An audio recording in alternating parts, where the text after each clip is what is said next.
Assalamualaikum warahmatullahi wabarakatuh. Bagaimana kabar kalian hari ini anak-anak? Pada kesempatan kali ini kita akan mempelajari materi IPA tema 1 subtema 1, yaitu tentang perkembangbiakan tumbuhan secara generatif. Apa itu perkembangbiakan generatif?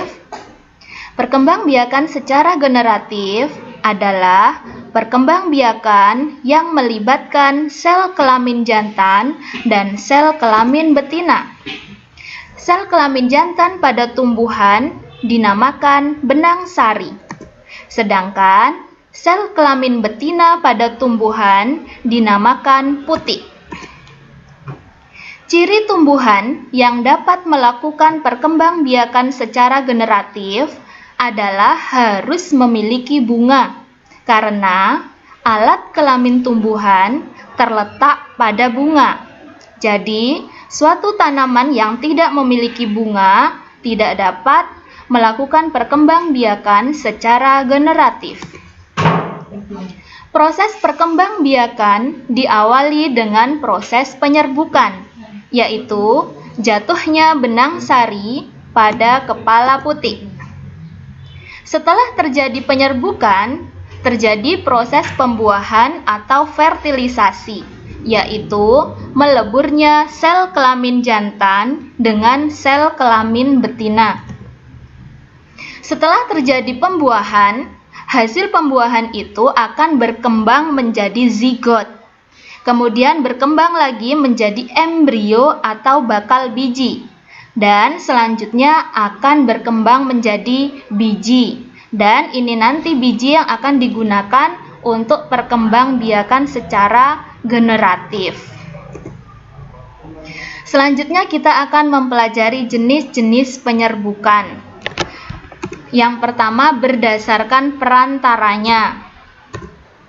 Jenis yang pertama yaitu dengan bantuan angin atau dengan nama lain anemogami.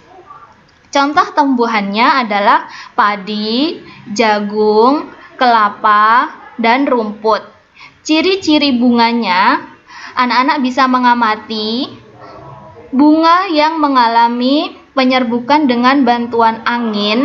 Ciri-cirinya memiliki serbuk sari yang ringan, sehingga mudah untuk tertiup angin untuk jatuh di kepala putik. Selanjutnya, dengan bantuan hewan atau zoidiogami.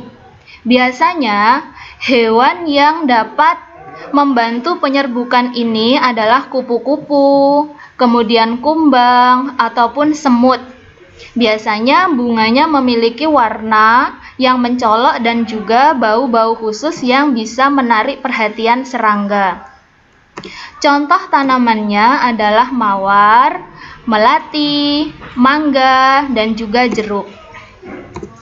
Selanjutnya penyerbukan dengan bantuan air atau hidrogami. Biasanya tanaman ini bunganya berada di dalam air, sehingga untuk melakukan penyerbukan perlu adanya bantuan dari air. Contohnya yaitu tanaman ganggang dan juga hidrilia. Yang terakhir dengan bantuan manusia atau nama lainnya antropogami. Nah, ciri-cirinya bunga ini memiliki benang sari yang sulit terlepas dari bunganya, sehingga untuk melakukan penyerbukan perlu bantuan manusia untuk mempertemukan antara benang sari dan juga kepala putik. Contoh tanamannya adalah salak, vanili, dan juga buah naga. Begitu ya anak-anak, ini berdasarkan perantaranya. Selanjutnya, jenis penyerbukan berdasarkan asal serbuk sarinya. Nah, anak-anak bisa memperhatikan gambar berikut. Ada 4 jenis juga. Yang pertama, dengan penyerbukan sendiri. Nah, perhatikan gambarnya ya anak-anak. Namanya saja penyerbukan sendiri. Berarti antara benang sari dan kepala putik itu berasal dari satu bunga tersebut, dari tanaman yang sama dan juga berada pada bunga yang sama. Selanjutnya, yang nomor 2 adalah penyerbukan tetangga. Nah, perhatikan gambarnya di sini ada 2 bunga dan masih dalam satu tanaman. Nah, satu pohon ya, 2 bunga. Artinya, bisa saja benang sarinya dari bunga yang ini kemudian jatuh kepada kepala putik di bunga yang lain. Nah, ini namanya penyerbukan tetangga, tetapi masih dalam satu pohon. Paham ya? Selanjutnya yang nomor 3 adalah penyerbukan silang. Nah, anak-anak perhatikan gambar. Di sini bunganya ada 2 dari bunga yang berbeda, tetapi masih sama jenis dan tanamannya juga berbeda.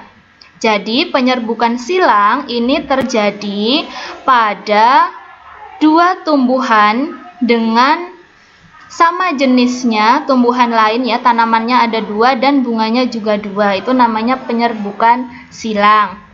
Yang terakhir adalah penyerbukan bastar. Penyerbukan bastar ini terjadi pada 2 tanaman juga, tapi tanamannya lain bunganya, lain tanaman dan juga lain jenis. Nah, seperti itu ya anak-anak, tahu bedanya ya. Kalau silang tadi 2 tanaman tapi jenisnya sama, kalau bastar sudah berbeda tanamannya. Begitu, semoga bisa dipahami. Anak-anak bisa menyalin atau membuat rangkuman di buku catatan kalian ya anak-anak, biar bisa lebih memahami. Begitu saja penjelasan dari Budia. Budia akhiri. Assalamualaikum warahmatullahi wabarakatuh.